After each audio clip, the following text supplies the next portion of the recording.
अगर आप हमारे चैनल पे नए हैं तो चैनल को सब्सक्राइब करो और बेल आइकन को प्रेस करो ताकि हमारी स्टडी से रिलेटेड वीडियो आप तक जल्द से जल्द पहुंचे। हेलो दोस्तों, आप सभी को नमस्कार। मैं प्रियंका यादव स्वागत करती हूं अपना इस यूट्यूब चैनल पे जिसका क्या नाम है, Priyanka Yadav UP police. Students, आज मैं आपको पढ़ाने जा रही हूँ क्या शिशुनाग वंश। जैसा कि आपको पता है, अभी हमने कौन सा पितृहंता वंश, कहने का मतलब हर्यक वंश कंप्लीट कर लिया है। हर्यक वंश में हमने पढ़ा अजात शत्रु को, मतलब जिसको हम पितृहंता के नाम से जानते हैं।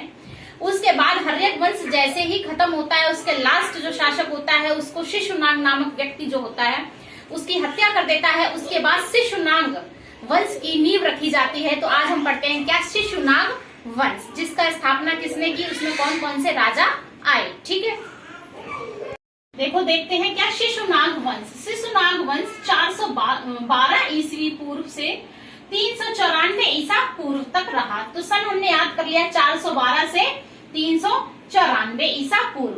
ठीक है, इस वंश का संस्थापक कौन है? इस वंश का संस्थापक शिशुनाग था।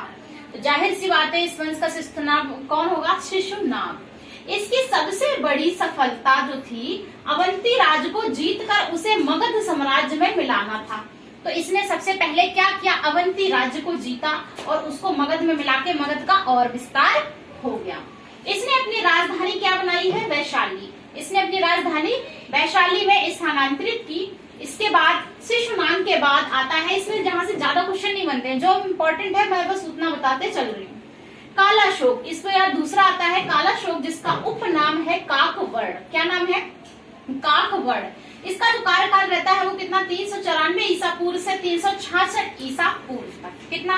366 तक। इसने अपनी राजधानी पुनः पाटलिपुत्र बनाई। अब तुम्हें समझ में आ रहा होगा, पाटलिपुत्र, पटना, ये बार बार आ रहा है, तो अभी मैं इसको ही क्लियर करा देती हूँ। पाटलिपुत्र में स्थानांतरित कर लिया। इस समय इसके बाद पाटलिपुत्र में ही मगध की राजधानी रही। कालाशोक की हत्या राजधानी के समीप घूमते हुए किसी व्यक्ति ने छुरा भोंककर कर। कालाशोक की हत्या राजधानी के समीप घूमते हुए किसी व्यक्ति ने छुरा भोंककर कर दी। बहुत हिंसा इस संसार से ना, अब तो मतलब मन ऐसा करता है ना कि बहुत ज्यादा उब जाए। इतना ज्यादा क्राइम है, पहले भी था, अब कुछ ज्यादा ही मेरे ख्याल से हो रहा है। कालाशोक की हत्या राजधानी के समीप घूमते हुए किसी व्यक्ति ने छुरा भोंककर कर दी। होगी यार, क्यों नहीं होगी। बेरोजगारी इतनी चरम पे है, लोग भुखमरी के कगार पर आए जा रहे हैं, सरकार लॉकडाउन बढ़ाते जा रही है, मिडिल क्लास फैमिली का कुछ अता पता नहीं है, जॉब से छूटे जा रहे हैं, स्टूडेंट्स का कुछ पता नहीं है। अब इनको क्या पड़ गई है? इनको अभी पेपर क्लियर कराए नहीं है, वैकेंसी पूरी नहीं हो रही, कुछ भी नहीं हो रहा है, इनको अपने चुनाव की पक्का पड़ गई होगी। खैर छोड़ो, क्या बोलना।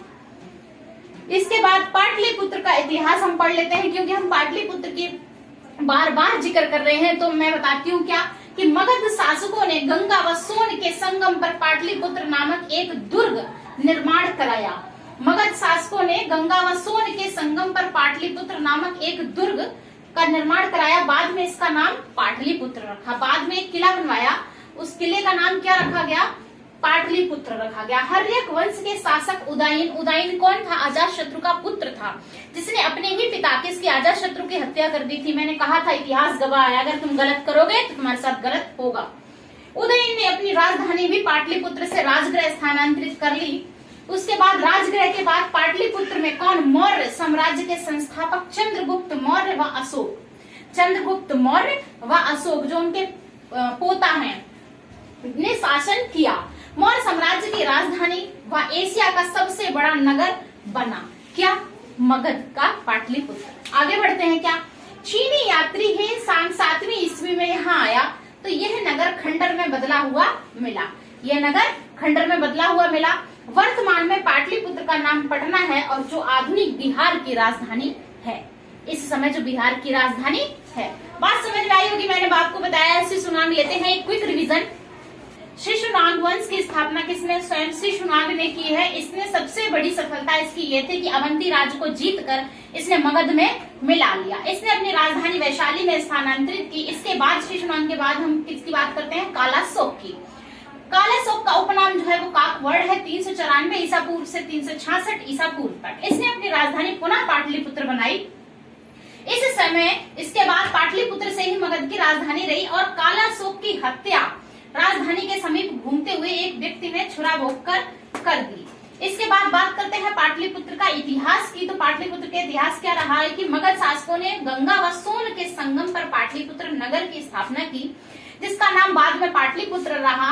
हर्यक वंश के शासक उदयन ने पाटलिपुत्र से जो राजधानी थी वो राजगृह में स्थानांतरित की। राजगृह के बाद पाटलिपुत्र में दोबारा क्या होता है, मौर्य वंश जो होता है उसके चंद्रगुप्त मौर्य और अशोक ने उसको वहां पर अपनी राजधानी बनाते हैं और वहां पर राज करते हैं।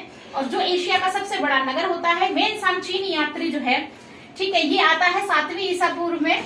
फिर 7वीं सदी में यहाँ पर ये नगर जो है खंडर में बदला हुआ उसको मिलता है। वर्तमान में पाटलिपुत्र जो है वो बिहार की राजधानी के रूप में जाना जा रहा है। ठीक है, हम बात करते हैं किसकी, एक और वंश की, क्या, नंद वंश की बात करने जा रहे हैं। देखो, इस वंश का संस्थापक महानंदिम मतलब उग्रसेन थे। क्या, महानंदिम। अब रुको, पहले तसल्ली से सुनो। महानंदिम मैंने क्यों बोला, क्योंकि उग्रसेन को ही पुराणों में महापदम कहा गया है। इसलिए आपकी नॉर्मल बुक्स में क्या लिखा हुआ है कि नंद वंश की स्थापना किसने की, महापदम ने। ठीक है, तो मैंने आपको 2 चीज बता दी कि इस वंश का संस्थापक जो महानंदिन, जिसको उग्रसेन के कहते हैं, उसे ही उग्रसेन को पुराणों में महापदम कहा गया है। बात आपको क्लियर हो गई। शिशुनाग वंश के बाद मगध का राज्य नंद वंश के हाथों में आ गया। तो इससे पहले कौन सा, अच्छा एक क्वेश्चन ऐसे भी आ सकता है, सभी वंशों के नाम दे देगा, बोलेगा इंक्रीजिंग या डिक्रीजिंग, मतलब घटते हुए क्रम या बढ़ते हुए क्रम में लगाओ। तो इसलिए आपको याद भी रखना है कि इससे पहले कौन सा वंश आया था, इससे पहले कौन सा वंश था। बात समझ में आ रही है, इसलिए ध्यान से सुनो कि शिशुनाग वंश के बाद मगध का राज्य नंद वंश के हाथों में आ गया।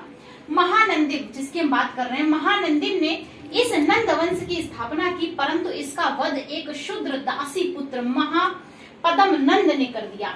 ये एक साथ वर्ड लिखा हुआ है, महापदम नंद, ठीक, ये दूसरा इंसान है, इसने कर दी। अच्छा, नंद वंश में कुल 9 राजा हुए। नंद वंश में कुल 9 राजा हुए, इसी कारण उन्हें नवनंद कहा गया। क्या कहा गया, नवनंद कहा गया। महाबोधि वंश में उनके इस प्रकार से उनके नाम मिलते हैं, उग्रसेन मतलब महानंदिम मतलब यही महापदम। ठीक है, उसके बाद मैंने जो पूरे नहीं लिखे क्योंकि वहां से क्वेश्चन नहीं उठते हैं, पांडिक वगैरह। ठीक, जो लास्ट है और फर्स्ट है, लास्ट जो हुए हैं वो कौन से हुए, घनानंद। कौन हुए, घनानंद। उसका 344 से 322 हम महापदम नंद की बात कर लेते हैं। क्या हम इनकी बात करते हैं, देखो, यह पूरे मगध साम्राज्य का सबसे शक्तिशाली शासक था। पूरे मगध साम्राज्य का सबसे शक्तिशाली शासक था। इसने प्रथम बार कलिंग की विजय की। प्रथम बार कलिंग की विजय की। कहते हैं कलिंग जो था, कलिंग साम्राज्य, कलिंग देश उस समय बहुत ही ज्यादा, वहां के लोगों की सोच बहुत ब्रॉड थी। इसी से तो अशोक भी हारे हैं, उनकी सोच से। वहां एक नहर की भी खुदवाई, जिसका उल्लेख बाद में कलिंग शासक खारवेल ने अपनी हाथी गुम्फा अभिलेख में किया है। ध्यान से सुनो, क्या मैंने क्या बोला कि यह पूरे मगध साम्राज्य का सबसे शक्तिशाली शासक था। इसने प्रथम बार कलिंग की विजय की, कलिंग को जीता। फिर वहां पर एक नहर खुदवाई, जिसका उल्लेख बाद में कहां पर मिलता है, कलिंग शासक खारवेल ने अपने कलिंग शासक खारवेल ने कौन सा अभिलेख लिखा, हाथी गुम्फा अभिलेख में किया गया है। पुराणों में इसे एक छत्र एक राट शासक कहा गया, किसको, महापदम को। ठीक है, एक छत्र एक शासक सम्राट कहा गया है। व्याकरणाचार्य कौन, पाणिनि। पाणिनि किसको नहीं पता है, पाणिनि जी इसके मित्र थे। ये निसंदेह उत्तर भारत का एक प्रथम महान ऐतिहासिक सम्राट था। बात समझ में आ गई। नंद वंश का अंतिम शासक जिसकी मैंने बात की है, कौन, घनानंद। इसने जनता पर अत्यधिक कर लगाए। जनता इसी वजह से इससे असंतुष्ट हो गई। मतलब कहने का बिल्कुल काम नहीं करना, बिल्कुल आलसी। ठीक है, और जब कोई जनता के लिए काम नहीं करना, कर पे कर लगाए जाओ, टैक्स लगाए जाओ, प्रजा की तुम्हें कोई परवाह ही नहीं है, तो ऐसे राजा का, ऐसी सरकार का सत्ता में रहना बहुत ही ज्यादा खतरनाक है। इसको हटना चाहिए। तो यहाँ से देखो, हटाएंगे कौन, हमारे चंद्रगुप्त जी। इसी शासक के समय सिकंदर ने भारत पर आक्रमण किया था। क्वेश्चन ये भी बन सकता है कि बताओ सिकंदर ने भारत पर आक्रमण किस वंश के समय किया या किस राजा के समय किया, तो आपको पता होना चाहिए। ठीक है, नंद वंश और धनानंद के समय। नंद शासक जैन मत के पोषक थे। इससे पहले भी इन्होंने नंद वंश ही अपनाया था, इससे पहले वाले राजा ने। ठीक है, धनानंद के जैनमात्मक सकटाल तथा स्थूलभद्र थे। कौन थे इसके? सकटाल तथा स्थूलभद्र थे। उसके बाद वर्ष उपवर्ष बरुरुच और कात्यायन जैसे विद्वान भी नंद वंश के द्वारा काल में ही उत्पन्न हुए। आपने इनका नाम सुना होगा, कात्यायन, वरुचि, उपवर्ष, वर्ष। ठीक, तो अब इस राजा का अंत कौन करता है? चंद्रगुप्त मौर्य ने चाणक्य की मदद से। चाणक्य जिसका नाम क्या है? विष्णुगुप्त। कौटिल्य आप उन्हीं के नाम से जानते हैं, क्या चाणक्य नीति जो देते हैं, की मदद से इन्होंने इसको मारकर मौर्य वंश की स्थापना की। लेते हैं क्विक रिवीजन नंद वंश का। मैंने आपको बताया कि इस वंश का संस्थापक महानंदी मतलब उग्रसेन जी थे। उसके बाद उग्रसेन को ही पुराणों में महापद्म कहा गया है। शिशुनाग वंश के बाद मगध का राज्य नंद वंश के हाथों में चला गया। मतलब इससे पहले जो शिशुनाग वंश की स्थापना की थी, उस शिशुनाग वंश के कहाँ चला गया? नंद वंश में चला गया। महानंदिम ने इस नंद वंश की स्थापना की, परंतु इसका वध एक शूद्र दासी पुत्र महापद्म नंद ने कर दिया। महापद्म नंद ने कर दिया।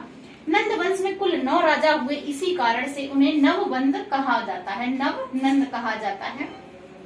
महाबोधि वंश में उनके नाम इस प्रकार मिलते हैं, उग्रसेन मतलब महानंदिन, महापद्म जो है। उसके बाद जो आखिरी होते हैं धनानंद, क्योंकि हमने एग्जाम पॉइंट ऑफ व्यू से इन शॉर्ट पढ़ना है, जो पेपर में आता है बस वही।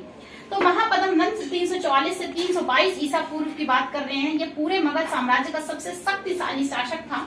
इसने प्रथम बार कलिंग की विजय की तथा वहां पर एक नहर भी खुदवाता है, जिसका उल्लेख बाद में कलिंग शासक खारवेल ने अपने हाथी गुम्फा अभिलेख में किया हुआ है। पुराणों में इसे एक छत्र और एक राज सम्राट कहा गया है। व्याकरणाचार्य पाणिनि इसके मित्र हुए थे, इसके मित्र थे, और निस्संदेह ये उत्तर भारत का प्रथम महान ऐतिहासिक सम्राट था। नंद वंश का अंतिम शासक कौन है? धनानंद। बात कर लेते हैं धनानंद की। इसने जनता पर अत्यधिक कर लगाए, जनता इससे बहुत ही ज्यादा असंतुष्ट हो गई थी, इसे हटाना चाहती थी। इसी शासक के समय सिकंदर ने भारत पर आक्रमण किया था। ठीक है, नंद वंश जैन मत के पोषक थे। धनानंद ने जैन आत्मक जो थे वो सटकाल और स्थूलभद्र जी रहे हैं। वर्ष उपवर्ष बहुरुचि और कात्यायन जैसे विद्वान भी नंद काल में ही उत्पन्न हुए हैं। इसी का फायदा उठाते हुए इसकी ये मक्कारी का, जनता के लिए कुछ काम न करने का, इसी का फायदा उठाया किसने? चंद्रगुप्त मौर्य ने। और ऐसा उठाना भी चाहिए। एक अगर अयोग्य शासक बैठा है सत्ता पर, तो उसे हटा के खुद बैठना भी चाहिए। तो इन्होंने किया बहुत अच्छा काम। चाणक्य की मदद से चंद्रगुप्त मौर्य ने मौर्य वंश की स्थापना की। अब हम अगला टॉपिक जो होगा हमारा क्या? मौर्य वंश को। इससे आगे हमारा मौर्य वंश आएगा, और कैसे कैसे यहाँ पर ये चंद्रगुप्त मौर्य जी मेहनत करके एक साम्राज्य खड़ा करते हैं।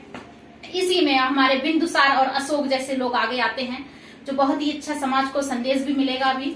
ठीक है, इस वीडियो को यहीं तक देखें, आप इस नंद वंश तक कंप्लीट करें और अपने नोट्स बनाएं। इन शॉर्ट मैंने एग्जाम पॉइंट ऑफ व्यू से बहुत ही अच्छा कंटेंट दिया है। ओके, वीडियो को ज्यादा से ज्यादा लोगों तक पहुंचाएं। Okay, thank you.